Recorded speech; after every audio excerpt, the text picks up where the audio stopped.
Welcome everyone to another week of the HPL seminar.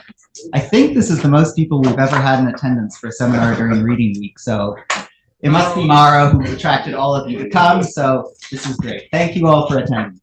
So if you don't know, this is Mauricio Delgado. He is from Chile. He's a physical therapist. He completed his bachelor's and his master's degree at the Metropolitan University of Educational Sciences in Chile, where he studied, of course, physical therapy, but his master's degree is in kinesiology and clinical biomechanics.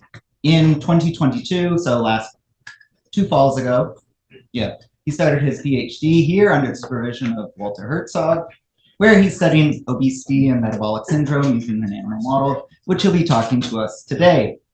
He is also currently an assistant professor in physical therapy at the Pontifical Catholic University of Chile in Santiago, Chile. And so he's on a hiatus currently doing his PhD here, which he hopes to complete sometime in the next few years. If you don't know otherwise, he is an avid musician, avid consumer of music, a great time, good fun. I don't know, just great guy all around, fun scientist. So I'm going to leave it at that and turn it all over to him. So thank you very much for coming. Thank you. And I am the oldest PhD student, so that's true. So thank you for coming, and I hope that this won't be the last seminar because, okay, let me say something. This question is not, we cannot answer that question yet, so it will be eventually more for a seminar. So I hope that you will be here. So, okay, so musculoskeletal degeneration, we know that it's an important topic in health.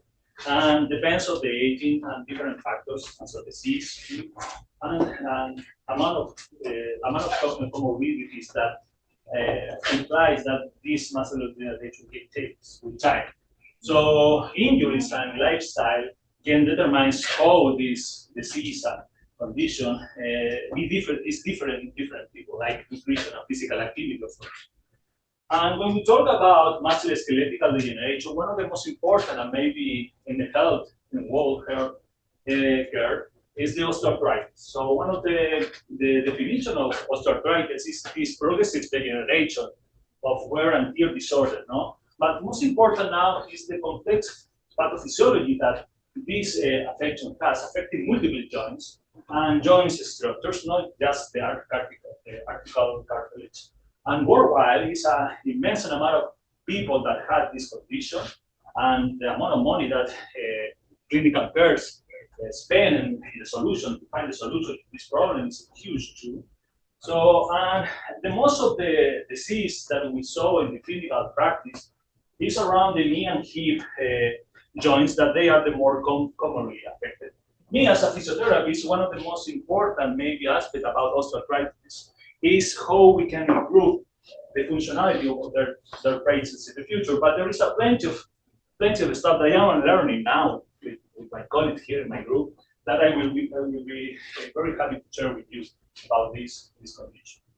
So this condition, musculoskeletal condition, OA, has been associated to this historically has been associated to chronic overload and impairment biomechanics, where through to lead to destruction of the articular cartilage, leading a stiffness, swelling, and loss of movement.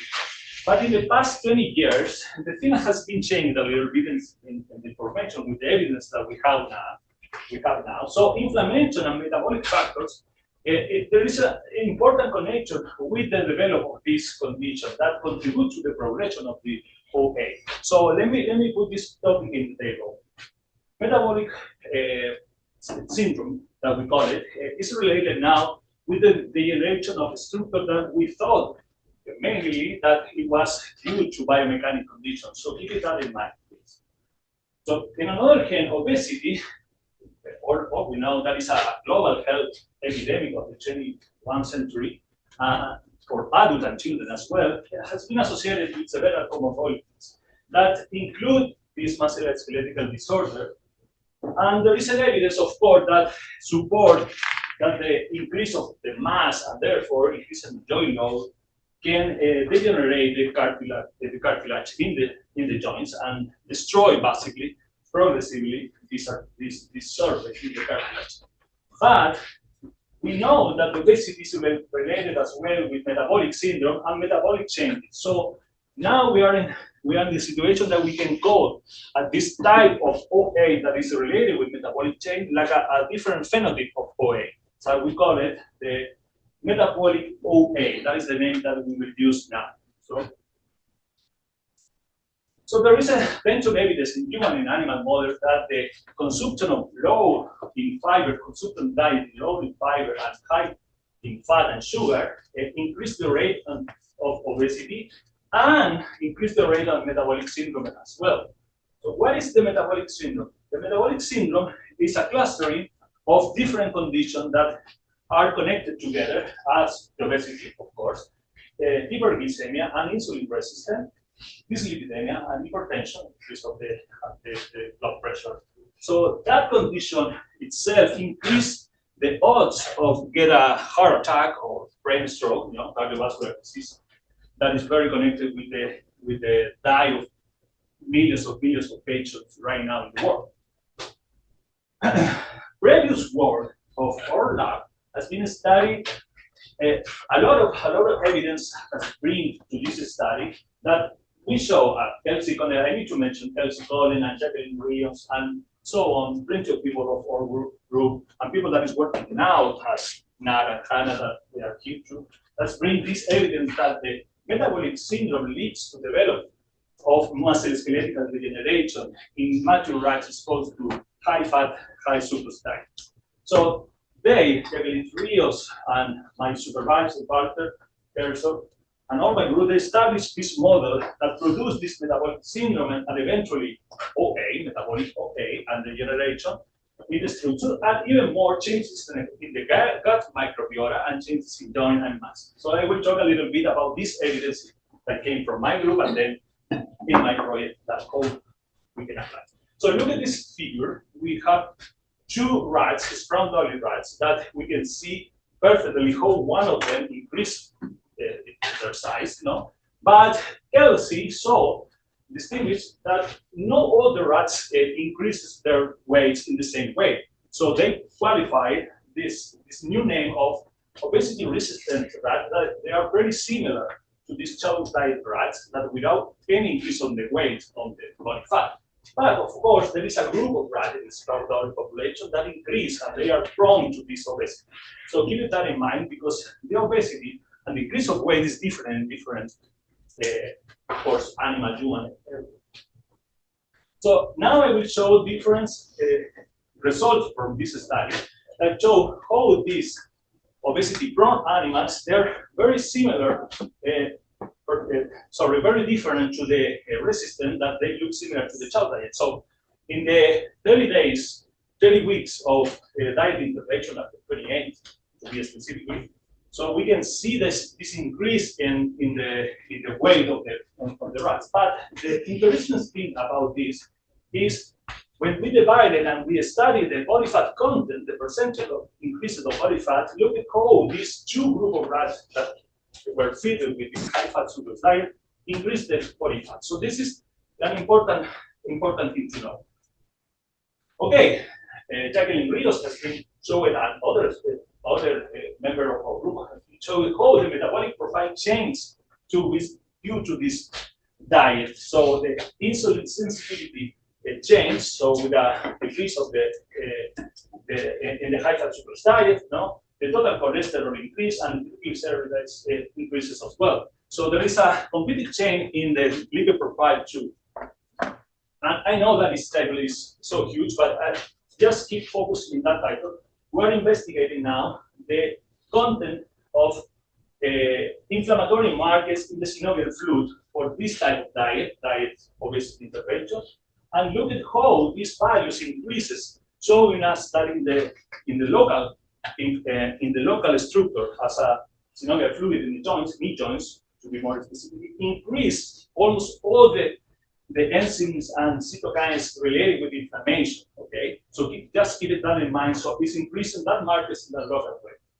So in the serum that we collected from the blood, there is an increase too of this some marker that is, of course, there is difference, but we can say that we are pretty sure that this inflammation could be, or we can see it in a local way and a systematic way as well. So we are adding to the metabolic profile inflammation, systemic and local inflammation, okay, with the time. So we are not talking just about musculoskeletal degeneration. So what's happening in the joints? So it has been shown in these different studies. So I bring one example of how this surface of the cartilage changed with this intervention. So we have this clean surface of the cartilage in the chow group. That is, chow group is the normal regular diet, pellet basically. And look at how changed even different features from the joints, like a meniscus, or different structure like a synovial membrane as well, change. And this graph is important because Mankin score is the score that we use to determine if there is degeneration, destruction of the cartilage. Okay, there is different version. I won't explain about the difference, but if there is more number, high score means that is more destruction of the joints. Okay, so plenty of the study for our group has been shown successfully how this metabolic syndrome that started in the organism of the rats determining somehow, in some way, this connection with the destruction of the cartilage. But of course, there is more complex. There is more complex, of course. What's happening in the muscles? So this is the VL muscle. So we are seeing the volume of the muscle change with this diet intervention. Okay. So we are seeing in this graph how this muscle mass decrease with this diet intervention. We compare it after 12 weeks of the diet intervention, even after 1 month of the same intervention. So there is a decrease on the mass. So we call it, I don't know if you know, but that condition has a very big name, and human is super important. We call it sarcopenia, no? This decrease of the muscle mass. And even more, the muscle fiber area changes, and there is dispersion of data, we know, but there is a trend to decrease the size of the fiber in this VL muscle that we are studying. Okay, what's happening with the fat infiltration? Another important condition that is related with the elderly muscle and the obesity is the infiltration of fat. So there is a sarcopenia and infiltration of this tissue. So what's happened here? We can see this image, histologic image that we can see in the red color how the fat increase this infiltration in muscle. So here is the score that we use it to calculate the percentage of fat increases, and we can see how increased radically after these 12 and 28 weeks of intervention. So, you remember when I say that how the fat in content now for body fat increases, it is related in somehow. So we can see here the strong relation that this fat infiltration has with the body fat content. So we can expect in the beside of the type of the weight that has these rats, how this fat infiltration is related with the fat content in the body.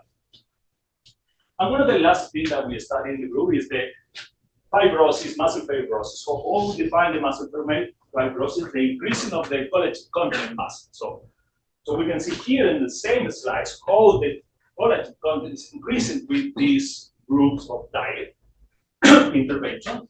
And in the same way, the percentage of fibrosis after analyzing this image, this histological analysis, you can see this increase is consistent and significant increase of this muscle fibrosis. So we can say that is more fibrotic muscle.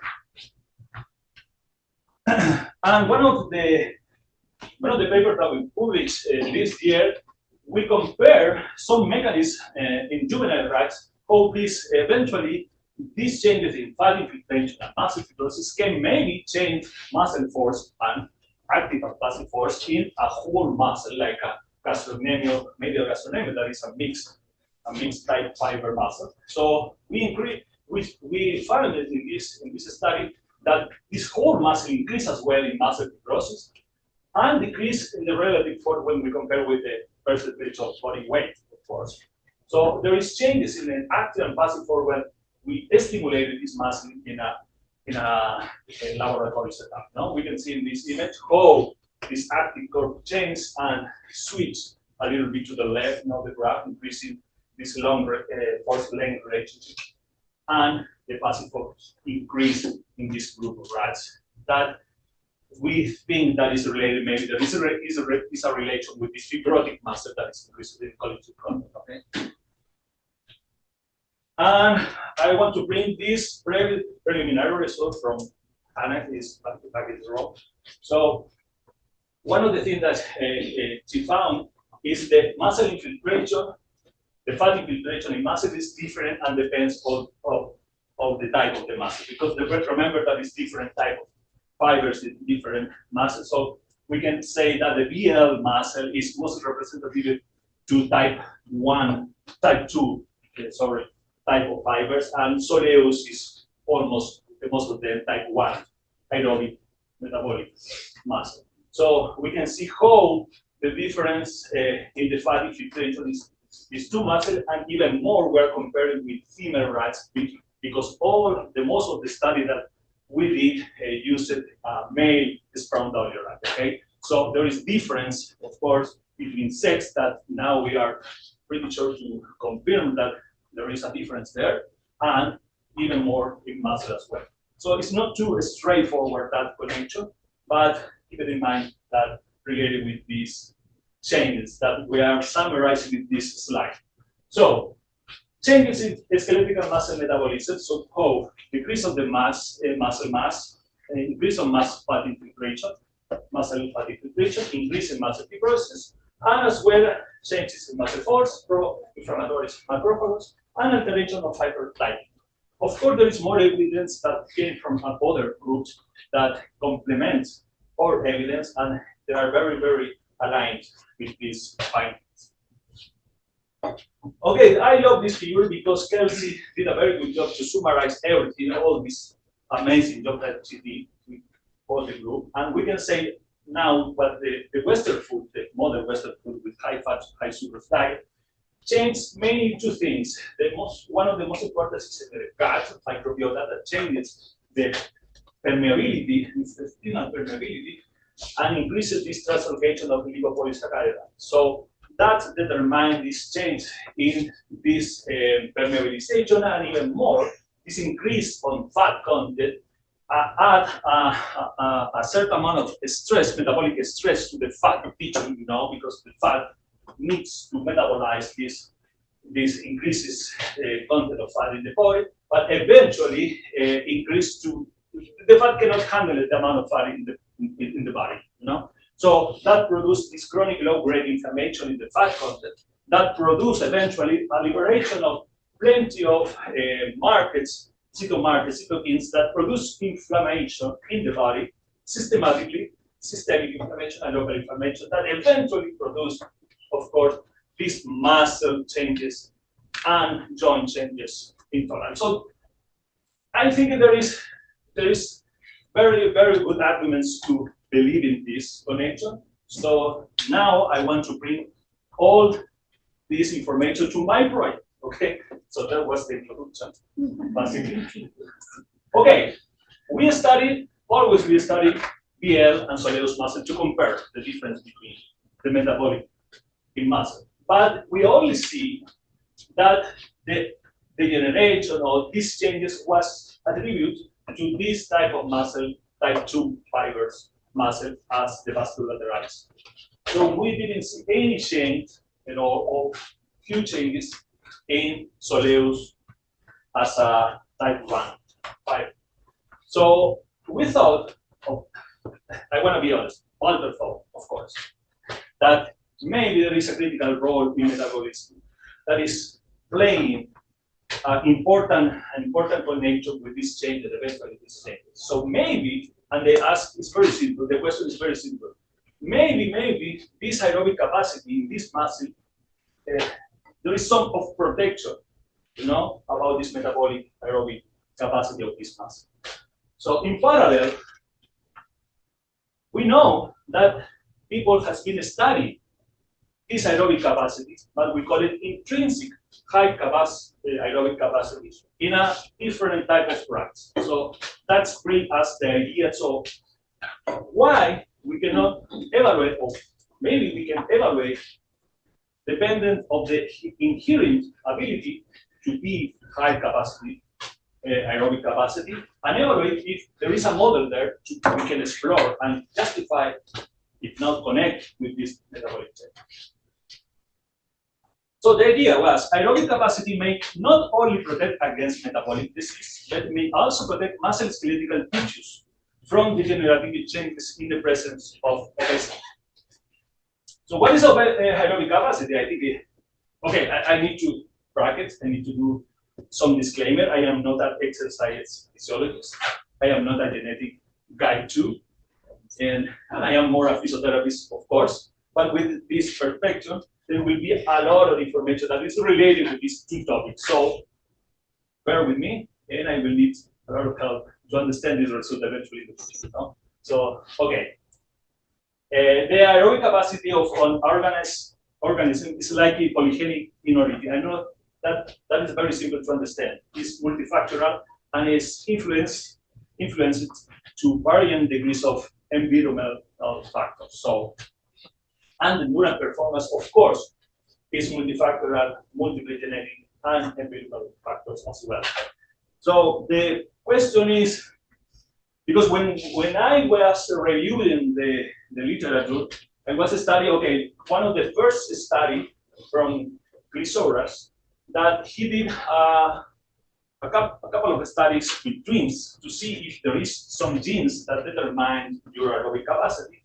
And he connected in some way that in that time, 1971, so he said in that publication that the variability in maximal aerobic power was 93.4% genetically determined in unconditioned humans. So very, very high connection. But then, in the last review and meta-analysis that I read from Miyamoto in 5 years ago, so he reduced that connection to 44 to 68%.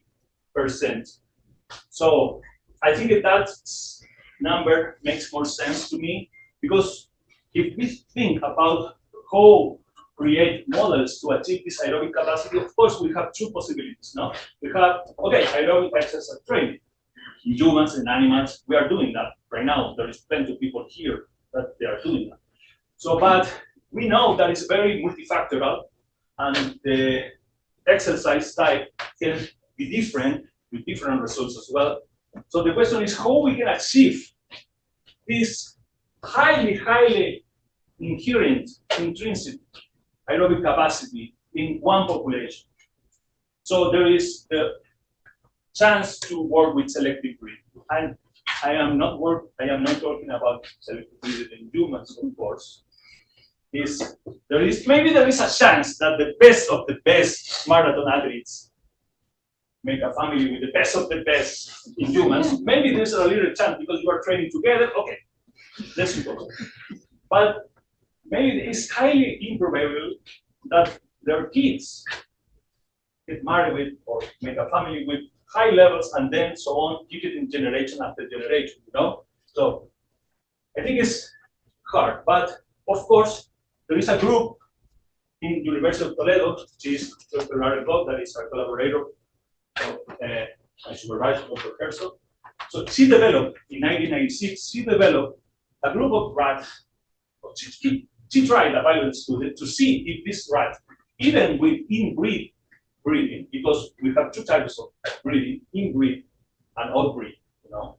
So for the genetic background, it's more important the outbreeding more than the inbreeding. But she started with a very few colonies of sperm dolly rats to evaluate the suitability of using random grinding in rats as a phenotype for selective breeding for low and high aerobic endurance performance rats.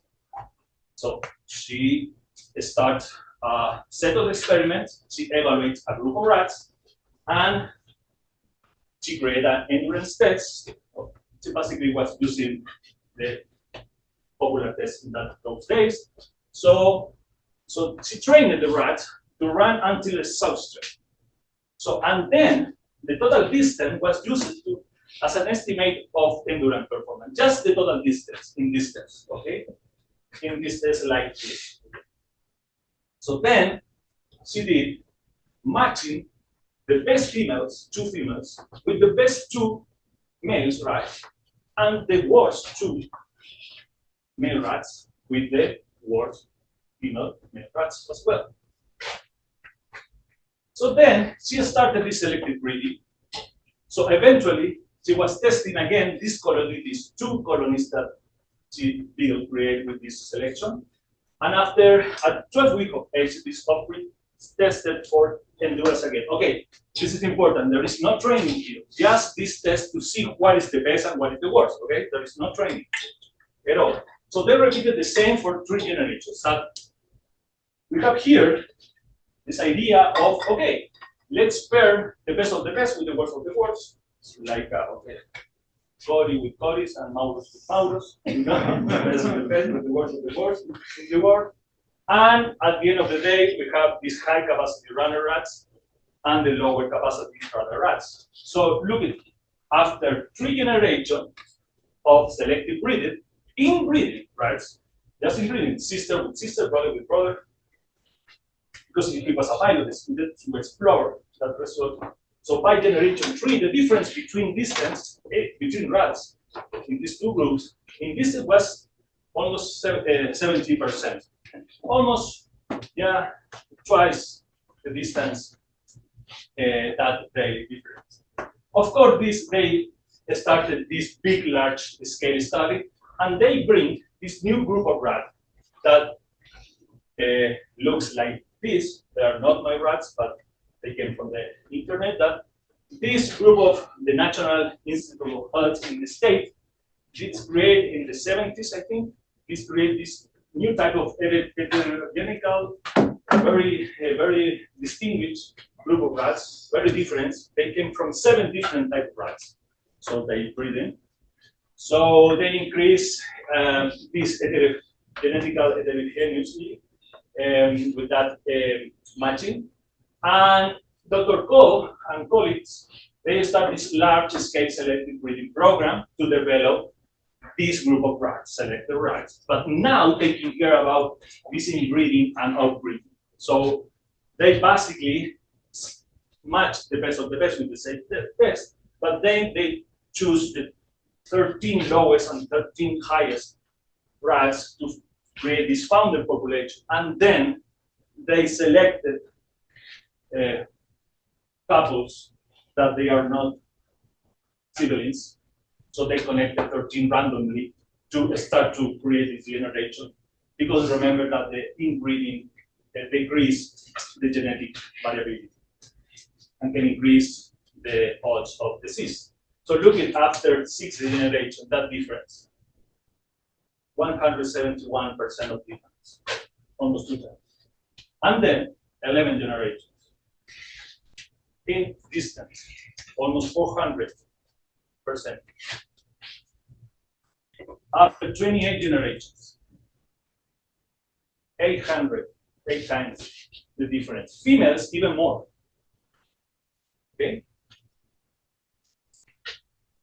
So, there is a lot of, there is more than 200 of the study that they are using this type of rats. We are using this type of rat to explore how this aerobic capacity protects you against cancers, metabolic disease, everything, you know? So after all this metabolic analysis to see what's happened with these rats, we can say, or they can say with this evidence, that their lifespan is bigger because of basically 3 things or 2 things.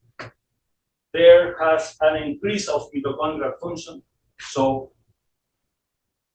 their VO2 max consumption is bigger than the lower one, and the rates of respiratory cardiovascular system is bigger, and that explains how they develop this aerobic capacity. Very summarized, okay, because there is a plenty of information that came from physiology. Okay, there is two studies that they explore what's happening now with this high-fat, high surplus diet intervention, and there is some results. So they found that these rats react with a higher cardiovascular function when we compare with the lower one. They gain less weight gain, less metabolic complications, less insulin resistance, less diabetes, and increase of their lifespan almost 45-50%. Okay, so the idea was for Walter and Mia eventually translate to partial or full protection this result of the generative process of the musculoskeletal system that we saw with the sprout double rat in the different studies. So the question is the inherent aerobic capacity protected against metabolic syndrome and musculoskeletal degeneration in the presence of diet-induced obesity? So the hypothesis, my hypothesis for the first study that we call it pilot study, okay, is increased aerobic capacity protects animal exposed to high-fat surplus diet from musculoskeletal and cardiorespiratory muscle degeneration. I will talk a little bit more. The objective, of course, okay, to test if inherent aerobic capacity achieved through more than 49 generations of selective breeding protects musculoskeletal and cardiorespiratory muscle tissues from this degeneration, this model that we are doing. So we started that project in April. Yes. April. They came from Delgado, and after quarantine and climatization, we started the diet temperature. Remember, generation 49. Okay, so they were 25-week-old male rats. That means they're adults, very old rats. So we created 4 groups. 2 groups of high-capacity runners with these 2 diets, high-fat sugar diet and chow diet, and the same for the lower-capacity runner rats, to control, to see as a control for 12 weeks of diet intervention. And you can see here the ingredients, of the different types. So this the high-fat sugar diet, 40% of fat and 45% of sucrose, basically.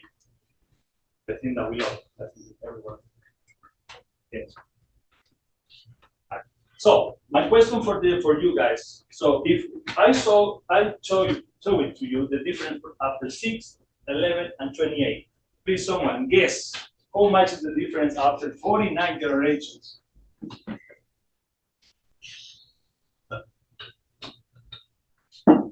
Okay. 1,000. 1,000.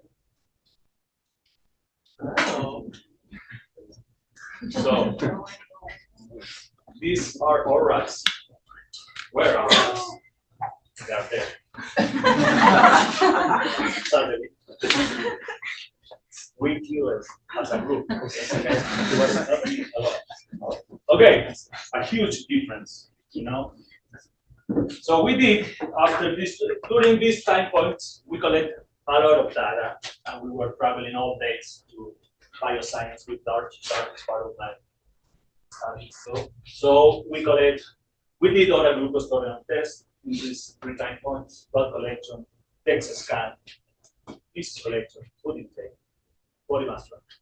So I will bring you my preliminary results, because of course there is a lot of things that we need to do, and Ruth is seeing me now that we have a lot of work to do in the future, but we have some data that we can see. So my main outcome for this first study, it will be this, to see if there is no need join the generation. This is part of Dart's project for this master. And we will explore, of course, the muscle fatigue filtration and fibrosis. That there is one study that found some fatigue filtration in this type of, but less fatigue filtration in the high capacity runner rats. Okay. Quantitative proteomic assessments, and I will show you now some results from skin muscle fiber mechanics, and mitochondrial analysis. Eventually, we will do with the Martin's group in the future, or BL, soleus, heart, and diaphragm. Okay. So preliminary results. Okay, body mass. We have these two lines of rats, high capacity runner rats, lower capacity runner rats. They are different. There is a significant effect of the strength, okay?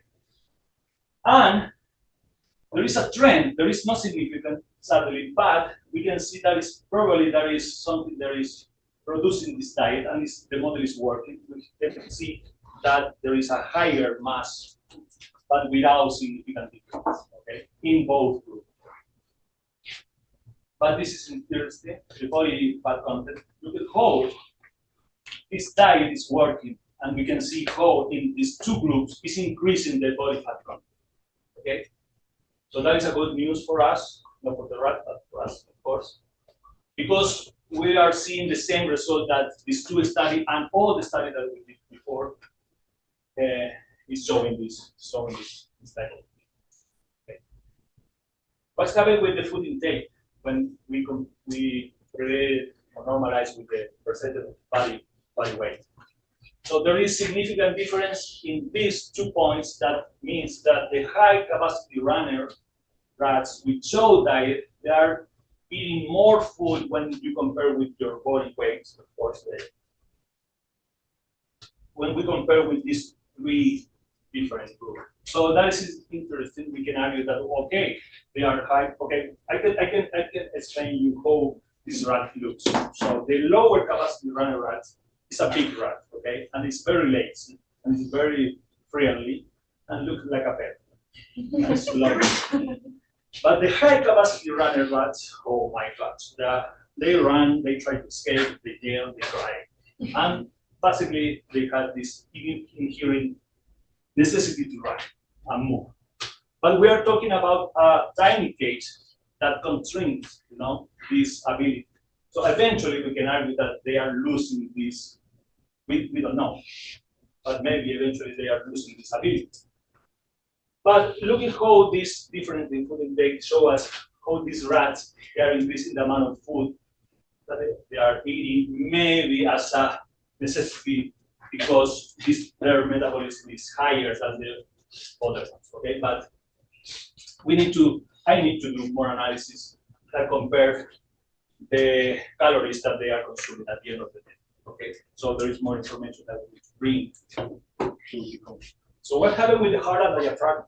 So I think this is the most interesting result that we are seeing now. The mass of the heart decreased in the both group with the high fat intervention. There is no significant difference here, but we can see this trend that they had, okay, this mass is related with the body weight. Well, so the heart are bigger in these high capacity runner rats when you compare with the body mass. And the effect of the diet is decreasing this mass in both ways, significant difference in the lower capacity runner rats. And the diaphragm, we don't see any difference in the mass of the diaphragm. And it's very disturbing because it's very hard to harvest dissect the diaphragm in the same way all the time. So the weight of the diaphragm can change with every dissection, but there is no. What's happening with the basolateral and soleus muscle? So there is no significant difference here, but there is a trend of decrease of the muscle mass in BL with the high fat, high sukros diet, always related with the body weight, normalized against the body weight. Okay, and for the soleus, there is no difference in this reduction. So even we can argue that it is hard. There is no difference, but there is more decrease in the DL mass. So for the mechanical test, skin fiber mechanical test, this is micelle fiber that Venus did a beautiful job with these muscles. So sadly, we didn't find any results of difference in passive force and active force. Passive force for DL and soleus, no, and active force, no difference in active force for these same muscles. Okay, no difference in the fiber. fiber mechanics. Keeping in mind that this was tested at 2.4 micrometers. There is one significant difference in the calcium sensitivity, and we need to explore and talk more about this. So when we talk about calcium sensitivity, it's the ability of the muscle membrane to react to the calcium. So we expect that that can change and determine eventually the force that is producing the muscle at the end. So we can see just a difference between this chow diet, and there is a decrease on the calcium sensitivity in this group of high capacity runner rats. But the diet doesn't make any difference in that group. And the same for the soleus, there is no significant difference in the calcium sensitivity. So future analysis that we're looking for. To determine the presence of metabolic syndrome, of course, we need to analyze the lipid profile, the insulin resistance, and the glucose tolerance. We have some data that they are showing some increase in this group and less glucose in the high capacity runner rat with high fat sucrose diet. They are in the direction that we are looking for, but we need to do more analysis because we are expecting the insulin kits to do that. And of course, the analysis of the image, histologic analysis, to find these changes. After finding this metabolic weight, eventually the changes in joints and fat infiltration and fibrosis. And of course, then do some analysis for the muscle fiber type, muscle proteomics, and muscle mitochondrial analysis that we will add to this project.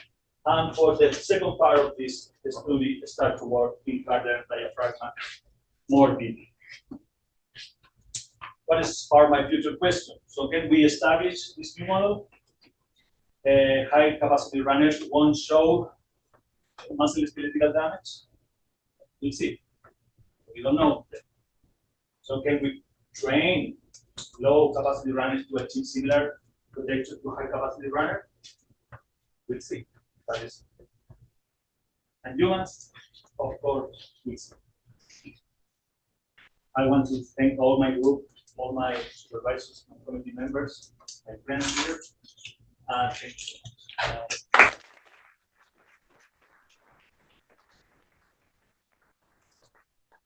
All right, the floor is now open for questions, so who'd like to get us started?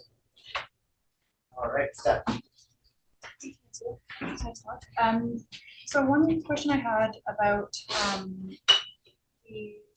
when Dr. Lauren Koch did the selective breeding to get like multiple generations of high capacity runners, did she look at differences in activity level in those rats like before she did? Like I know you said that she does just the testing without training. So that kind of the idea is like they're genetically different as opposed to like environmental, but are those animals different in terms of their behavior? Like do they run around in their cages more, or is it that they're constrained so much within their cages that that's not an opportunity anyway? Or yeah, in the first pilot study they did it, but in the follow-up study they ran some activity level analysis from the beginning. They used that to improve the matching. So and then they will study how they change it in the housing, how they change this activity level as well. So the lower one, they don't change at all to that level because it's very low. But there is a very nice study that they did. They tried different size cages. So when you are decreasing the size of the cage, it's decreasing in the same relation to the activity level of the high capacity runner. So maybe it's a relation between, of course, the space that they have to move. so the animals that have more space that get more exercise end up being more likely to be those higher selected capacity runners, or is it independent of that? I think it's independent because then they use that test, that endurance test that they run to match the best of the best, you know. But the ability to move this run is depends highly with this state that they have to move around. So, but yeah, there is some study that related to as well maybe with the changes in their condition, because one of the questions is they can keep this condition in the future, obesity. And I don't remember, or maybe there is not information that, but yes, for the high capacity dry rats, they have disconnected to this amount of.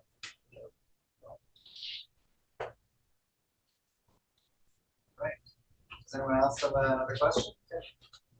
So Mauricio, because of this longitudinal design, and one of your outcomes is really the Mencken score, you're going to evaluate the cartilage health after this long intervention. But you're making the assumption that the cartilage in the beginning between the two groups will be pristine. And we always assume that when we do Sprague-Dawley rats, they're all coming from the same colony, they're all the same activity levels, which is nil. And so it's just a diet. But how do you know that these hyperactive, flaky rats that are in the high capacity group already don't have either better cartilage and so they got harder to fall? Or how do you know that maybe the cartilage isn't already looking kind of crappy when you start the study? We don't know. So maybe we will be the first one to explore. But you won't know though Yeah. what it looked like at the beginning. You only see the end result. Yeah, And you'll extrapolate that back to everybody's the same at the beginning. But yeah, maybe, of course. or maybe you don't start at the same. It is true. I really don't know what is there is no information about the state of the joints, of the health of the joints outside. So I am guessing maybe there is some difference, of course, but it will be very, very important, critical to maybe compare that. Maybe we thought about do that, you know. So the thing is, these drugs are very expensive. So that is the argument. So we thought about just euthanize, sacrifice rats in the first step to see the condition of the joints and head in the basement. But we bought 36 rats, just enough amount of rats to start this pilot. But I think it will be necessary to do that in the next project. I think it will be a good idea. Or do you think Lauren might have animals from another study and they're not looking at the needs, you might be able to get the needs from young animals? I can write that in there. I'm just curious, because you make some decision on how things end up, and you don't know how things started. Yeah, it's a good, yeah, that's been a question that we thought plenty of time, but And it may not be, and there may be nothing there. we need to see under microscope. Root one. How long is the 12-week intervention relative to like the total lifespan of the rat? If one living so long gone. Yeah, they last 2-3 years. These rats longer, 3 years. So we calculate that they live. It's like this relationship of 2 years human per week. So 12 weeks is a very adult one. Yeah. So they're almost elderly? Or Yeah, like, it is. or not? That's All right, wild. started in 24, plus 12 weeks.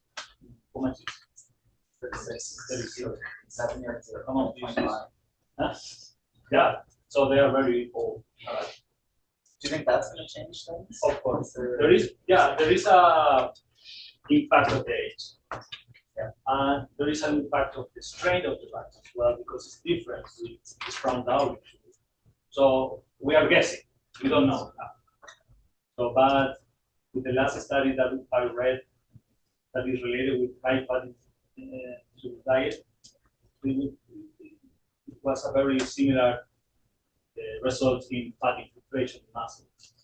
So, but we don't know about joints, but for the ages.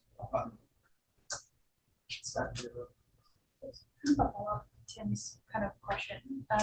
So for like you have your comparison group of, or the control groups, or which is the chow that you're comparing to, right, for the high fat and sucrose. Is it like from the previous studies that other people have done, have they found that joint degeneration changes in response to the chow diet? Like, obviously it's not like the perfect comparison, but like, can you assume that that chow diet, even that kind of establishes a baseline for like the joint degeneration, so you can know what the differences between the high and low capacity are, but by just looking at differences between the chow groups? I'm not aware of that. I don't know if you are aware of that, but I think we will be the first one, so that's why we did this question. Okay, let's go to see these joints. What's happening? So, sorry, I really don't. Question. I was wondering, just building on Tim's question that we weren't able to look at them at baseline. Do you think like we use like, I don't know, bone mineral density or bone mineral content as a reference, because we do have, you did do that at week 0. So do you think we could use that to assess the cartilage? I am not too sure, but we discussed about this, and I think we need to explore more information about how this tool can give us more information that related to the exam. But I think it's not the gold standard, of course, but could be. I don't know. Really, I don't know. It's a good question that we discussed. Okay, well, Philip and Lee. I have 2 questions. The first one, I might have missed something. Like you mentioned, you don't have an actual like exercise intervention. So it's largely the diet. But then it sounded like, based on your example with these high capacity rats, that they kind of climb around and so on and are very active. That once they gain weight, they become less active.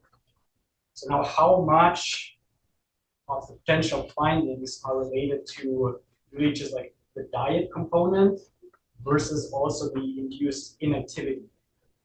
Is that something you can account for and take into like as a covariate into your analysis, or? Yeah. Thank you, Billy. We discussed that for this study. Of course, not. We didn't run any test to. But for the next study, because we discussed after harvest the rat, okay, maybe we should run some running tests to see their performance at the end of how they change. But we discussed about the possibility to increase the damage in the joints with fat rats running, you know. So maybe we will need to add some tests in the middle of the diet intervention to see how change the activity levels and their capacities. I mean, could you also just, I don't know, like put an IMU on each Yeah. single rat So while there is you're a- having them, and then measure, okay, how much are they actually active throughout the entire Yeah, time? so we have some I don't know, it's like hypothetical. we have some study that people did that before in our lab, in our group. So measure, I don't know what is the accuracy of that system. So there is different type of gauge, very expensive gauge that they can collect a lot of data from the rats, even VO2 max, you can numbers that are calculated. So, but there is way to do that. So yes, I think my belief is that there is a connection with this ability to run because they are not trained at all, and this space. Then my second question is, has anyone looked into the brain? Yes. In the sense that it's like, okay, why do some animals have the urge to move and for the other ones it goes away? At least I would assume that there's something going on in these brains as well. That there might be, like a reason for this urge to move. Do you know of anyone who has looked into that? Yes, there is group that they are working with brains, and we harvest and dissect the brains to have the brains to do something like that eventually. So there is difference, of course, in groups that they are looking for cancer, brain cancer disease, and there is a decrease of the incidence of cancer. But behavioral, from a behavioral perspective, I really don't know. But there is a difference in hormones that they produce. There is some pathway there, but I cannot explain it because I am very, very, very into that. So I need to explore more about this connection as well. So it's a good.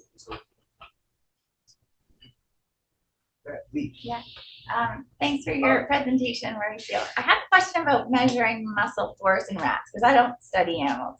But in humans, if we were studying muscle force, like on a force plate from a jump, and I wanted to compare somebody to a group of other people, we normalize force to body weight or lean body mass so that you account for differences in size.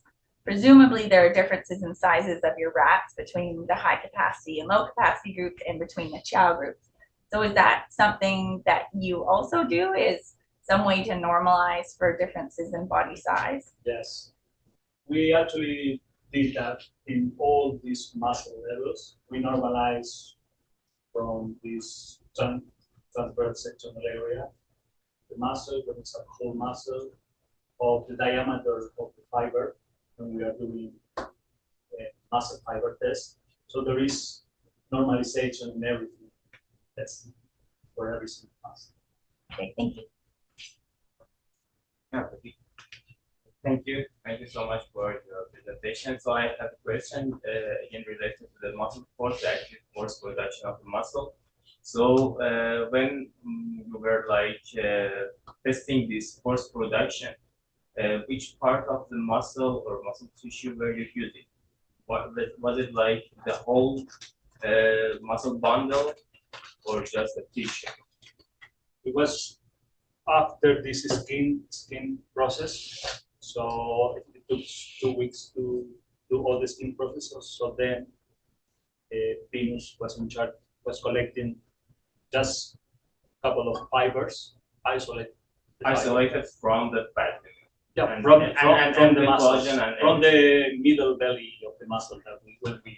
So what do you think that this difference is coming from? Like the muscle fiber is is the same in different like this type of group, but again you will get like different types of forces. Yeah, that is a very good question, because one of the things that we need to do is to be sure, because we are guessing, because the proportion of the type of the fiber, we know the proportion, so we are using soleus muscle, that is the most of them with thin, that is type 1 fiber muscle.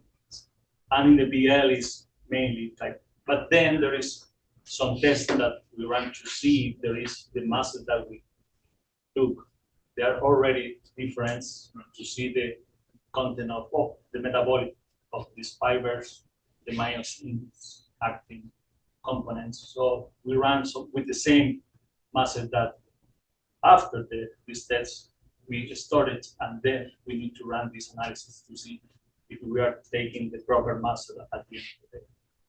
No? Yeah.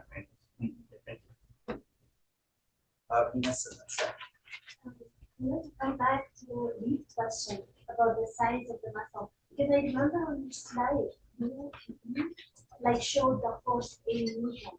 So it was not normalized.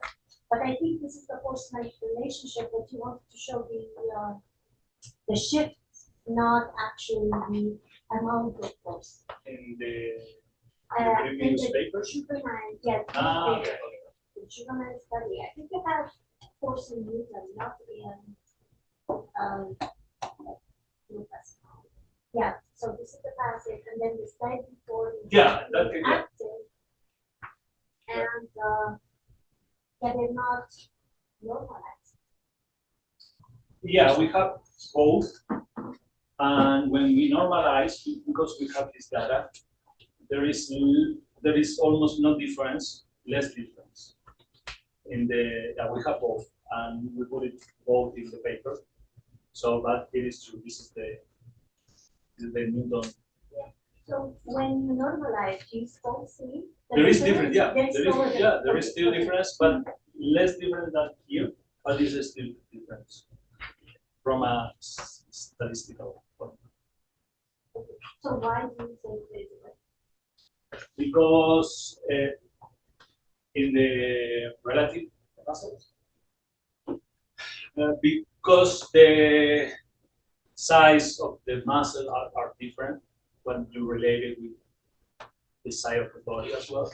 So the fat infiltration is making this change of the lean mass as well.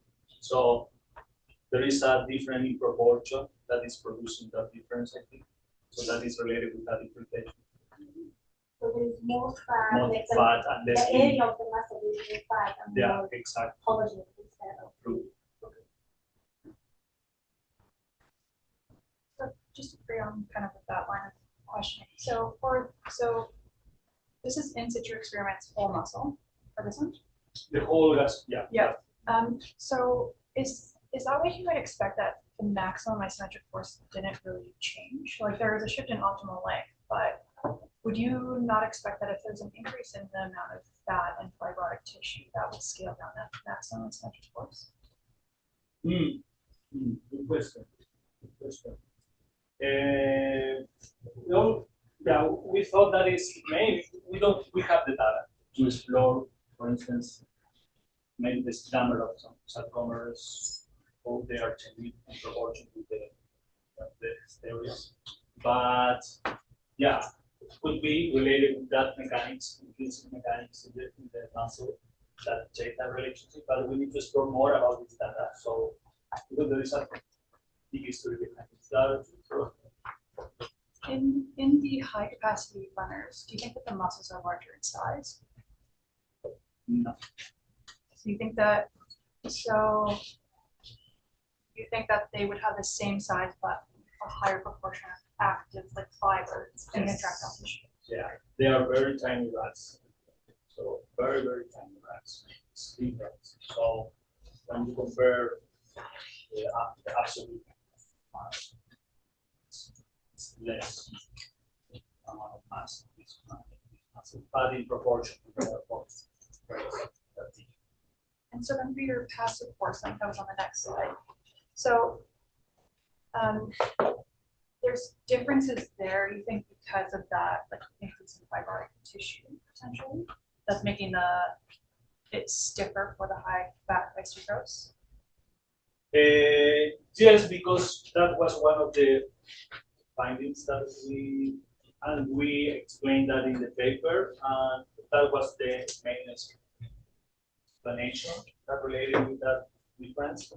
Do you think that for like if you isolated skin fibers, that you would see a difference? We don't see the difference. So there wouldn't be any difference in like tightener? Yeah. Yeah, we don't see any difference.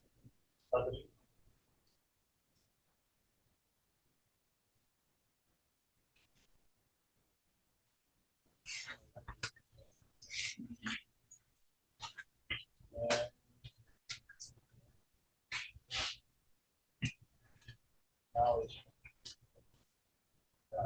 here.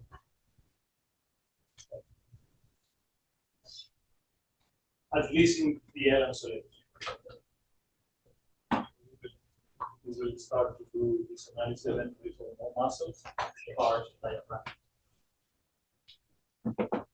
Yes. So the whole project is based on the idea that you have, like the soleus was kind of protected compared to the PL. And so did you look at the fiber types in the high capacity runners? Just to check the fiber types. If BL, maybe it's more slow. And then a follow-up on this is, if the intervention, the high-fat, high-sucrose intervention would change the fiber type, and so that's why, again, the difference is not there. So maybe at baseline, we come back to the baseline story, maybe at baseline they were different, but then with the intervention, they lost this difference. Okay. This rat has, previously study has been shown that there is fiber difference. Okay, so the metabolic of the muscle out in me.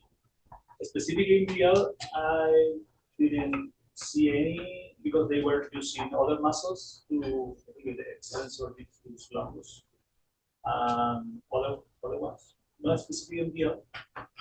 But and for the diet intervention, there is a study that they are showing this change in proportion type of fibers with the diet, but in brown belly rats. There is one study from 8 years ago, I think. The first one that they did this diet inversions, but just was fat mainly, not without sugar. And they found these changes in mitochondrial function. So the high capacity runner rats, they lose less mitochondrial function. There is more stuff inside there, but it's complicated to understand for me that part. But at the end, there is a protection in muscle due to this type of fiber. So they get less fat in the muscles. I am talking about the high capacity runner rats always. So they get less fat integration, and they attribute to this higher function of mitochondrial and the metabolism of the metabolic work in the muscle. So, and as we have the muscle, so we will explore that fiber type. Yeah, that is the next. Yeah, we want to do that mitochondrial analysis. So that is why I am super now open to learn about exercise physiology and physiology. So all the physiology still is where we need, because it will be a big explanation there in that week.